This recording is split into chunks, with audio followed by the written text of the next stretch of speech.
बहुत बड़े जाल को ऊपर कर दिया जिसे गाइस कूदकर जाना आज हम रैंक पुश करने वाले हैं। कल हम कर नहीं पाए थे गाइस, हम परसों कर नहीं पाए थे गाइस। हम कल का ही गए थे, इसलिए हम बना नहीं पाए वीडियो। ये बात समझ गया था, मगर क्रूसो भी एंगस से बहुत प्यार करता था, एंगस को छोड़कर नहीं जा सकता था। लेकिन एंगस ने थोड़ा सा डांटकर क्रूसो को समझाया और अपने आज भी हम वापस चला गया। इसके बाद क्रूसो थोड़ा सा दूर गया और काफी दूरी से तेज रफ्तार में तैरता हुआ जाल के ऊपर से कूद पड़ा, मगर वो जाल काफी ऊंचा था और क्रूसो सीधा उस जाल से ऊपर जा गिरा। लेकिन क्रूसो की काफी भारी होने की वजह से वो जाल टूट गया और फाइनली क्रूसो वहां से मैंने एक पेट गिफ्ट किया था पांडा, उसका नाम है। लेट्स कुछ खेलने आ रहे हैं। किनारे बैठे हुए अपनी माँ से पूछा कि पिताजी अब कभी वापस नहीं आएंगे ना? तो एन ने कहा कि हाँ वो अब कभी नहीं आएंगे। लेकिन उनकी इन बातों के दौरान अचानक लुइस उन्हें आवाज लगाने लगा और जब एंगस और उसकी माँ वहाँ आए तो उन्हें पानी में क्रूसो दिखा जो शायद एंगस को बाय बोलने आया था और एंगस भी उसे सही सलामत देखकर बहुत खुश हुआ। लेकिन उस दिन के बाद से एंगस ने भी उसे कभी नहीं देखा और कहानी सुनने के बाद फाइनली हमें पता चलता है कि कहानी की शुरुआत में उस बार में बैठा हुआ वो बूढ़ा आदमी कोई और नहीं बल्कि एंगस था जो कि अब काफी बूढ़ा हो चुका था। तब इसी दौरान बाहर एक औरत अपने बेटे विलियम को ढूंढ रही थी जो कि पानी के किनारे घूम रहा था। वहाँ घूमते हुए उसे भी किनारे पर वैसा ही अंडा मिला जैसा एंगस को मिला था। पता चलता है कमेंट में बताना है और नया वाटर हॉर्स अब इस अंडे से निकलेगा जो कि शायद अब विलियम का दोस्त बनेगा। पर आपको इसके बारे में क्या लगता है मुझे कमेंट करके जरूर बताना, क्योंकि ये कहानी तो यहीं पर खत्म हो चुकी है। तो वीडियो पसंद आई तो वीडियो को लाइक और गाइस हमारी आईडी का नाम आए हो तो जल्दी से इसे सब्सक्राइब कर लो, क्योंकि मैं अक्सर इस चैनल पर ऐसी इंटरेस्टिंग कहानियां लाता रहता हूँ। तो चलो फिर मैं अब आपसे मिलूंगा ऐसी ही एक और इंटरेस्टिंग कहानी के साथ, और तब तक के लिए टाटा और गुड बाय।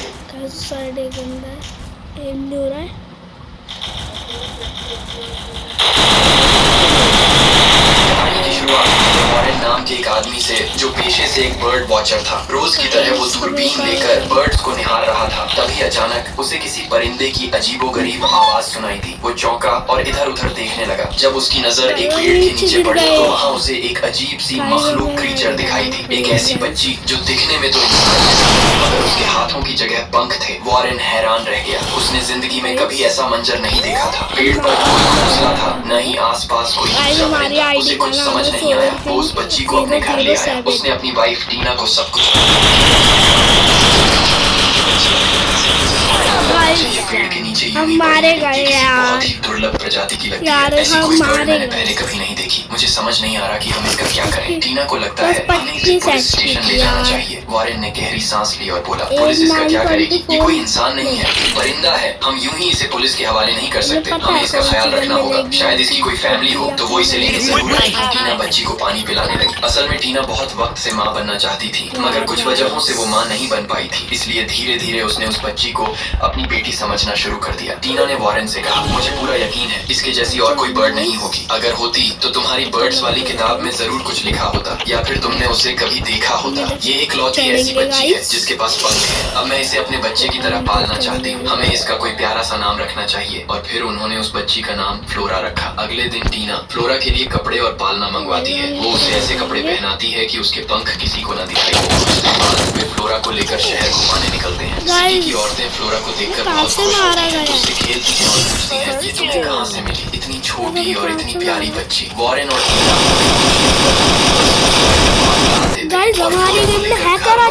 कुछ ही दिनों में फ्लोरा चलने लगती है और उड़ने की कोशिश भी करने लगती है। टीना उसे उड़ता हुआ बेहद खुश होती है। वो वॉरेन को भी बताती है। फ्लोरा अब बर्ड्स की तरह आवाजें निकालने लगी। टीना को लगता है कि वो उसे मॉम कहकर पुकार रही है। वॉरेन समझाने की कोशिश करता है, टीना वो चाह रही है, तुम उसे ज्यादा दिल से मत लगा। वॉरेन की बातों पर ध्यान नहीं देती। उसे पूरा यकीन हो जाता है कि फ्लोरा उसे और वॉरेन को अपने माँ बाप समझती है। एक दिन टीना फ्लोरा को खाना खाने के लिए बुलाती है, मगर फ्लोरा उसकी बात नहीं सुनती। वो एक मकड़ी पकड़कर खा जाती है। टीना हैरान रह जाती है। उसे एहसास होता है कि फ्लोरा दरअसल एक बर्ड है। वो उसे कीड़े मकोड़े खाने के लिए देने लगती है, लेकिन फ्लोरा उन्हें भी नहीं खाती। वो खिड़की के पास जाकर दूसरे परिंदों को देखने लगती है। टीना को गुस्सा आ जाता है। वो वॉरेन से कहती है, मुझे समझ नहीं आ रहा कि मैं फ्लोरा को इंसानों के तौर तरीके कैसे सिखाऊं। अगर वो इंसान की तरह जीना नहीं सीखेगी तो आगे चलकर उसे बहुत मुश्किलें झेलनी पड़ेंगी। वॉरेन गहरी नजर से उसे देखता है और कहता है, टीना, फ्लोरा कोई इंसान नहीं, एक परिंदा है। तुम कितनी भी कोशिश कर लो, वो हमारे साथ नहीं रह पाएगी। एक दिन ऐसा आएगा जब वो हमें छोड़कर उड़ जाएगी। टीना की आंखों में आंसू आ जाते हैं। वो कहती है, फ्लोरा मेरी बेटी है और मैं उसे कहीं नहीं जाने दूंगी। अगले दिन टीना फ्लोरा को लेकर एक रेस्टोरेंट जाती है। वहाँ कुछ परिंदे पिंजरे में कैद थे। फ्लोरा उन्हें देखती है और उड़ने की कोशिश करने लगती है। टीना उसे शांत करने की कोशिश करती है। उसी वक्त एक शिकारी वहाँ आता है। टीना घबरा जाती है। वो फ्लोरा को बाथरूम में बंद कर देती है ताकि वो थक जाए और उड़ने की कोशिश न करे, मगर फ्लोरा खिड़की से उड़कर दूर चली जाती है, बहुत दूर।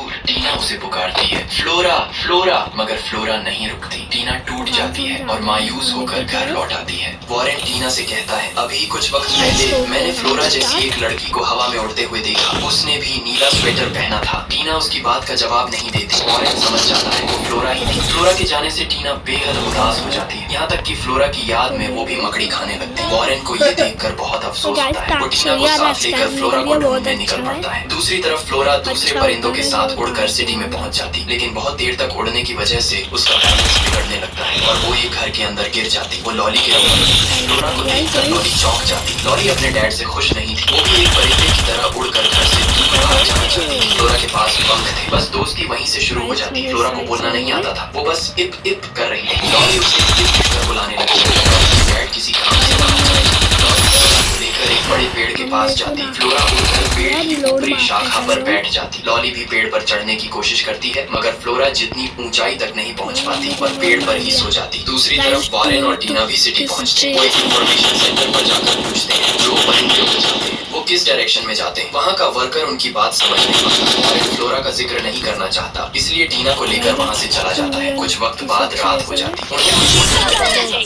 दोनों एक पेड़ के नीचे सो जाते। अगली सुबह वॉरेन की नजर एक लड़की पर पड़ती है जो और कोई नहीं लॉली की थी। वो पूछता है, तुम इस पेड़ के ऊपर क्या कर रही हो? क्या पूरी रात यहीं सोई थी? लॉली मुस्कुराती है और बताती है, मैं अपनी दोस्त के साथ उड़ने की कोशिश कर रही थी। हम दोनों बहुत थक गए थे, इसलिए यहाँ आराम करने के लिए रुक गए। आपको यकीन नहीं होगा, पर मेरी दोस्त के पंख हैं और वो अभी भी इसी पेड़ के ऊपर सो रही है। वॉरेन और टीना दोनों हैरान हो जाते हैं। वॉरेन पेड़ पर चढ़ता है, मगर वहाँ उसे सिर्फ फ्लोरा के जूते मिलते हैं। फ्लोरा पहले ही उड़कर जा चुकी थी। लॉली मायूस हो जाती है। वो फ्लोरा को ढूंढने के लिए वॉरेन और टीना के साथ निकल पड़ती है। फ्लोरा खुशी से आजाद होकर उड़ रही थी, मगर तभी बहुत सारी बर्ड्स उसके पास आकर उड़ने लगती हैं। फ्लोरा का बैलेंस बिगड़ जाता है और वो एक क्लॉक टावर के ऊपर गिर जाती है। आसपास के लोगों को लगता है कि वो कोई बच्ची है जो खतरे में है। वो तुरंत रेस्क्यू फोर्स को बुला लेते हैं। रेस्क्यू ऑफिसर शोन फ्लोरा को बचाने के लिए क्लॉक टावर के ऊपर चढ़ता है, मगर तब तक फ्लोरा वहाँ से उड़ जाती है। शोन को लगता है कि फ्लोरा को कोई ईगल उठाकर ले गया है। टीवी पर फ्लोरा की खबर चलने लगती है। टीना और वॉरेन ये देखकर घबरा जाते हैं और शोन से मिलने के लिए उसके घर पहुँचते हैं। शोन दुखी होता है। वो कहता है, मैंने अब तक अनगिनत लोगों की जान बचाई है, मगर आज मेरे सामने एक ईगल उस बच्ची को उठाकर ले गया। मुझे पूरा यकीन है कि वो उसे खा गया होगा। इस हादसे ने मुझे अंदर तक तोड़ दिया। मेरी जिंदगी भर की मेहनत बर्बाद हो गई।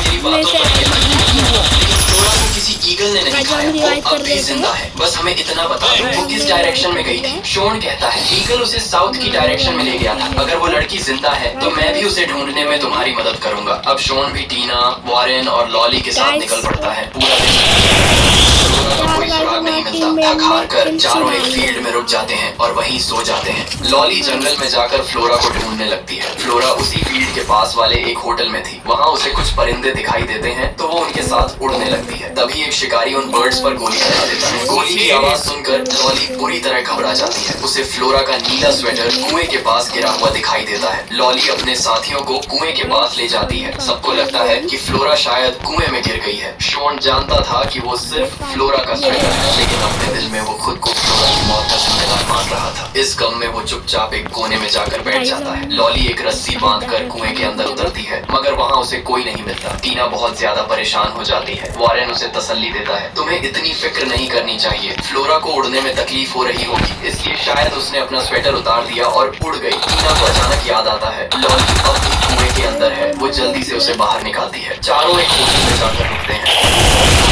पेड़ पर लॉली भी उसके साथ पेड़ पर जाकर बैठ जाती है और दोनों बात करने लगते हैं। बातों बातों में उन्हें एक दूसरे का साथ अच्छा लगने लगता है। अचानक बारिश शुरू हो जाती है। और अपने कमरे में जाकर सो जाता है। उसे अपने बेड के नीचे फ्लोरा दिखाई देती है। वो डर जाता है, उसे लगता है कि कोई भूत है। वो जल्दी से लॉली को बुलाता है। फ्लोरा को देखकर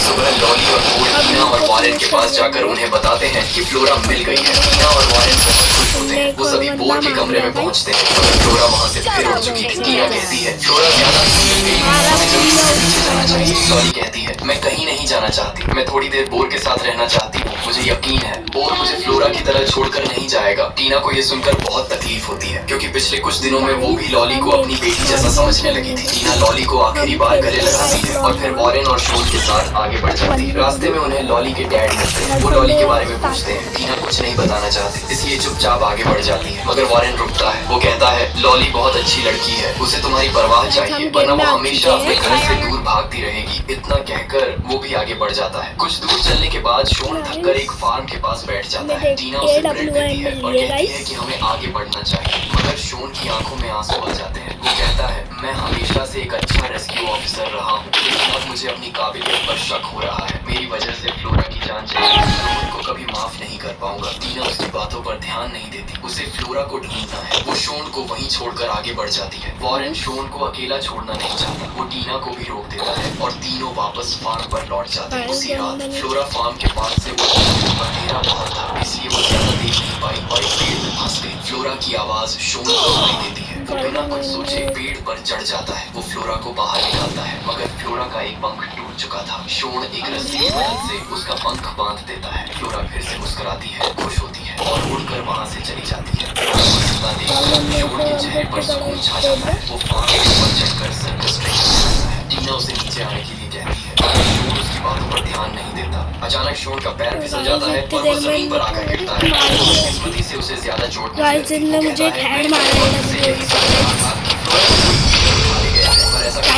मैं रात को फ्लोरा से मिला था। ये सुनकर टीना हैरान रह जाती है। वो पूछती है मुझे यकीन नहीं हो रहा कि तुमने फ्लोरा को देखा, उसे कहीं चोट तो नहीं आई, और अब वो कहाँ है? शोन कहता है तुम्हें फिक्र करने की कोई जरूरत नहीं, फ्लोरा बिल्कुल ठीक है, उसका सिर्फ एक पंख टूटा था पर मैंने उसे ठीक कर दिया। उसके बाद वो उड़कर यहाँ से टीना वॉरेन से कहती है मुझे समझ नहीं आ रहा वो हमें छोड़कर बाकी सबको क्यों नजर आ रही है। मुझे तो लगता है वो समंदर पार करके कहीं दूर चली गई। वॉरेन जवाब देता है तुम कैसी बातें कर रही हो टीना, फ्लोरा अभी इतनी बड़ी और ताकतवर नहीं है कि समंदर पार उड़ सके। उसकी हालत ठीक नहीं है, इसलिए हमें कुछ भी करके उसे ढूंढना होगा। कहते हुए वो फार्म से एक बाइक लेता है और टीना के साथ आगे बढ़ जाता है। टीना टेलीस्कोप की मदद से आसमान में फ्लोरा को ढूंढने लगती है। थोड़ी दिखाई देती है, वो दूसरी बर्ड्स के साथ उड़ते हुए समंदर की तरफ जा रही थी। तेजी से बाइक से समंदर के किनारे पहुंचते हैं। वो दोनों फ्लोरा को पुकारते हैं पर वो उनकी आवाज नहीं सुन पाती। फ्लोरा माइग्रेट कर रही बर्ड्स के साथ समंदर के उस पार जाने लगती है, मगर रास्ता लंबा था। थकावट उसे बहुत ज्यादा हो रही थी, आराम करने को कोई जमीन नहीं थी और इसी थकान में फ्लोरा समंदर में गिर जाती है। फ्लोरा के जाने से टीना टूट सी जाती है। वो समंदर किनारे बैठ जाती है और फ्लोरा के लौट आने का इंतजार करने लगती है। वॉरेन कहता है टीना हम फ्लोरा को उसकी मर्जी के खिलाफ अपने साथ नहीं रख सकते, उसे जाना था इसलिए वो चली गई, अब तुम्हें भी उदास नहीं होना चाहिए। टीना जवाब देती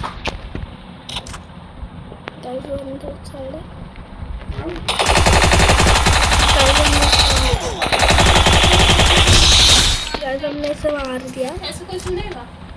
एक लाइक भी दीजिए। गाइस हम आ गए क्रिकेट में। गाइस हमने से एक राउंड हरा दिया है। गाइस हम जा रहे हैं सामने की तरफ। गाइस हम चढ़ चुके हैं ऊपर।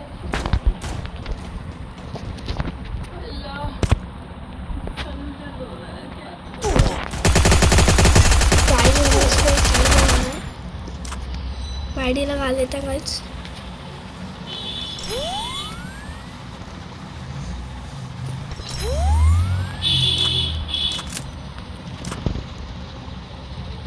500 ले लिया हमने।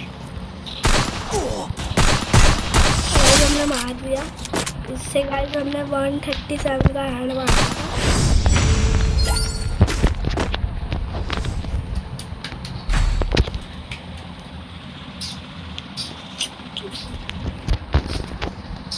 गाइस हमें MPS और AK-47 मिली है गाइस। मारेंगे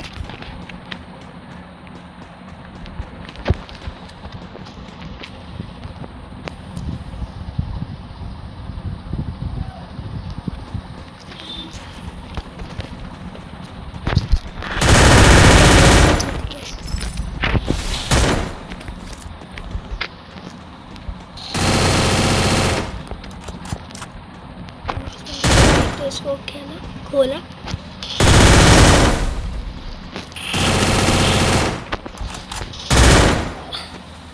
गाइस हम बैठे लगा रहे हैं यहाँ पे।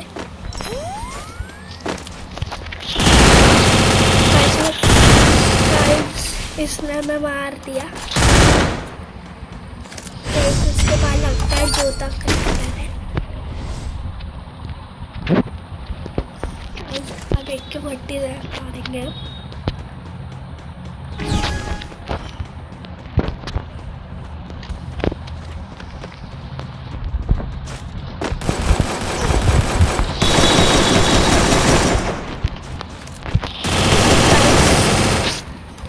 इसने हमें फिर मार दिया।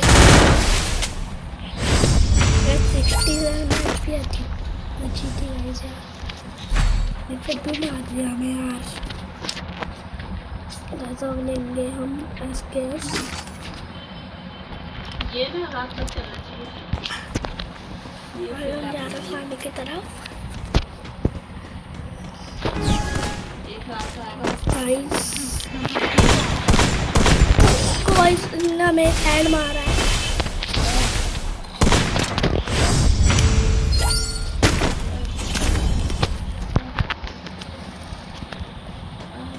हम नीचे जाएंगे। एकदम देखने की